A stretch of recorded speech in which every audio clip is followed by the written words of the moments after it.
안녕하세요, 김은경입니다. 여러분, 진짜 운동해야겠다 마음 먹고 운동센터 갔어요. 딱 3개월 끊었어요. 근데 진짜 딱 3번 가고 안 가신 분 손.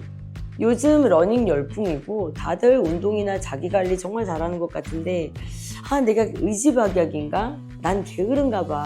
자책도 하고 근데 진짜 왜 이렇게 가기 싫은 거예요? 저만 그래요? 그거 여러분 탓 아니에요. 바로 여러분의 뇌 때문입니다. 답은 바로 이 뇌를 이용하는 거예요. 오늘은 운동을 꾸준히 하기 어려운 본능적인 이유 5가지랑요. 그럼에도 불구하고 무조건 꾸준히 할 수 있는 방법 3가지에 대해서 말씀드려 보겠습니다. 이 영상을 끝까지 보시면 여러분이 운동 작심삼일이었던 것이 여러분 탓이 아니라는 것을 알게 될 것입니다. 그리고 당장 평생 꾸준히 할 수 있는 방법을 찾게 될 거예요. 자, 여러분 주변을 둘러봅시다. 인스타에도 오은한 인증샷들 막 올라오고요. 주변 사람들도 다 운동하고 나만 못하는 것 같고 나만 게으른 것 같죠? 질병관리청에서 무려 23만 명을 대상으로 조사를 했대요. 달리기나 등산같이 숨을 좀 헐떡이는 정도는 20분씩 주 3회 이상, 수영이나 배드민턴, 조깅 같은 숨이 좀 가쁜 정도의 운동은 30분씩 주 5회 이상 하는 사람의 비율이요 26.6%라고 합니다. 거기다가 유산소나 근력 운동을 충분히 하는 경우는 16.9%밖에 안 되니까요. 너무 인스타그램 믿지 맙시다. 운동이라는 게 왜 좋은지, 왜 필요한지 모르시는 분 아마 없을 거니까요. 얘기 안 할게요. 운동이 건강이나 외적인 면에서도 무조건 해야죠. 거기다가 운동하는 사람 하면 뭔가 성실할 것 같고 체력도 좋고 자기관리 열심히 할 것 같고요. 일도 똑부러지게 잘할 것 같은 그런 긍정적인 이미지가 있기 때문에 나라는 사람을 표현하는 방법이 되기도 합니다. 근데 생각보다 왜 이렇게 운동하는 사람의 비율이 낮을까요? 바꿔 말하면 왜 이렇게 하기 싫을까요? 게을러서일까요? 나약해서일까요? 아닙니다. 여러분은 운동을 하지 않도록 본능적으로 그렇게 이미 설계되어 있기 때문입니다. 운동을 꾸준히 하지 못하고 작심삼일로 끝나는 이유는요. 진화심리학적, 신경과학적 이유와 굉장히 밀접한 연관이 있어요. 인간은 원래부터 운동하기 어려운 존재다라고 볼 수 있을 만큼 운동 회피는 생존 전략에서 비롯된 자연스러운 본능입니다. 첫 번째로 에너지를 아끼려는 생존 본능입니다. 움직이지 말고 가만히 있어야 산다 라는 거죠. 고대 인류는요 에너지 소비는 최소화하고요 위기라든지 사냥 시에만 순간적으로 에너지를 폭발적으로 쓰는 구조였기 때문에 뇌는 지금도 칼로리 소비를 최소화하려는 방향으로 진화되어 있어요. 따라서 운동은요 생존 본능에 역행하는 불필요한 에너지 소비로 인식된다는 거죠.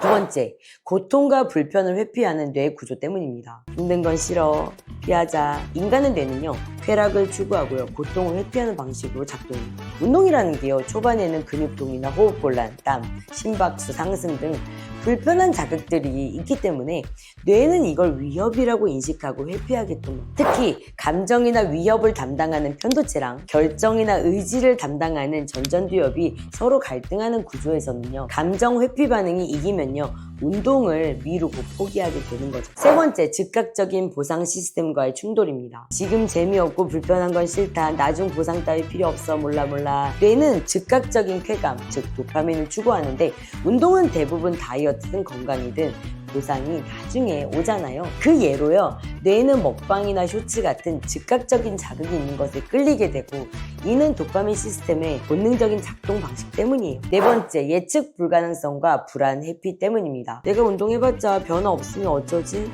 괜히 고생만 하는 거 아니야? 인간은 결과가 예측 불가능하거나 확신이 없을 때는 행동을 회피합니다. 운동의 결과는 즉각 확인되지 않기 때문에요. 의미 없다라는 생각이 들면 바로 본능적으로 판단하게 되는 것입니다. 다섯 번째, 습관을 바꾸는 것을 두려워하는 심리입니다. 지금 루틴도 겨우 유지하고 있는데 또 바꾸라고? 인간은요 현상 유지 편향이라는 게 있거든요. 이게 뭐냐면요 지금의 환경이나 계획을 바꾸면 이득이 있다는 걸 알아요. 근데 변화가 두려워서 유지를 선택하는 사고의 편향을 말합니다.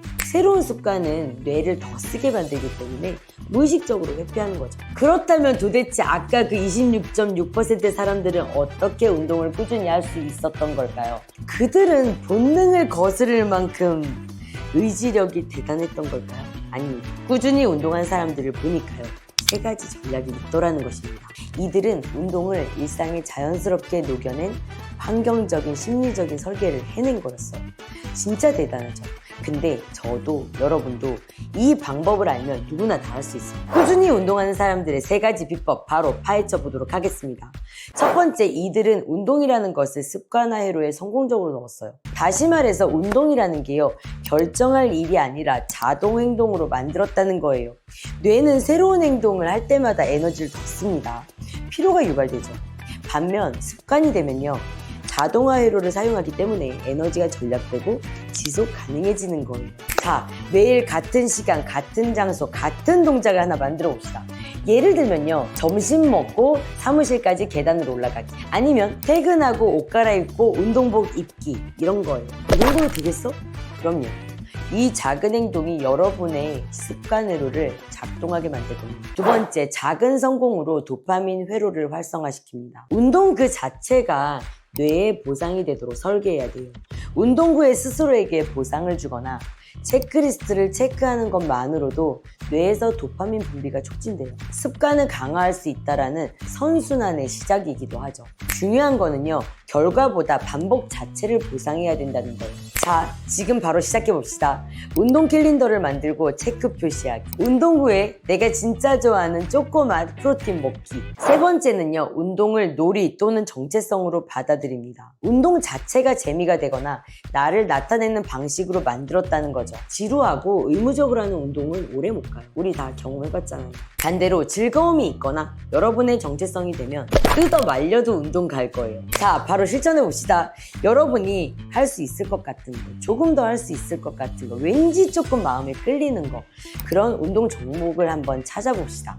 예를 들면요, 홈트도 좋고요, 번지 피트니스도 좋고요, 크로스핏도 좋고요, 복싱도 좋고, 줌바도 좋아요, 헬스도 좋고요, 어떤 종목이든 상관없습니다. 그리고요, 여러분의 운동 퍼포먼스를 기록하거나 카톡 프로필 사진으로 만들어 둔다거나 SNS에 기록해봐요. 나는 운동하는 사람이야 라는 정체성을 강화하는데 정말 큰 효과가 있습니다. 자, 여러분, 운동이 작심삼일로 끝났던 건 의지가 약해서도 여러분이 게을러서도 아닙니다. 그건 전부 여러분의 뇌가 너무나도 정상적으로 작동하고 있기 때문이에요. 운동을 회피하고 미루는 건 인간 본능입니다. 하지만 중요한 거는요, 이 본능을 이해하고 내가 이기려 하는 게 아니라 설계해야 한다는 점이에요. 그 의지가 아니라 환경이에요.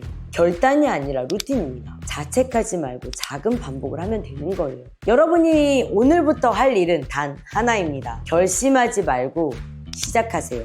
아주 작게라도 좋아요. 1분 스트레칭하기, 10분 걷기, 운동복 꺼내놓기, 운동 캘린더 만들기, 이런 작은 행동들이 쌓이면 뇌가 바뀌고요. 뇌가 바뀌면 여러분의 삶이 바뀝니다. 여러분의 운동 중독은 이미 시작됐어요. 왜냐하면요, 지금 이해했으니까. 이해는 모든 변화의 시작이에요. 이 영상이 도움이 되었다면 구독과 좋아요 부탁드리겠습니다. 댓글로 여러분의 작은 운동 루틴들을 공유해 주시면요, 다른 사람들이 또 그걸 보고 진짜로 실행할 수도 있을 것 같거든요. 우리 다 같이 운동하는 사람이 되어봅시다. 시청해 주셔서 감사합니다.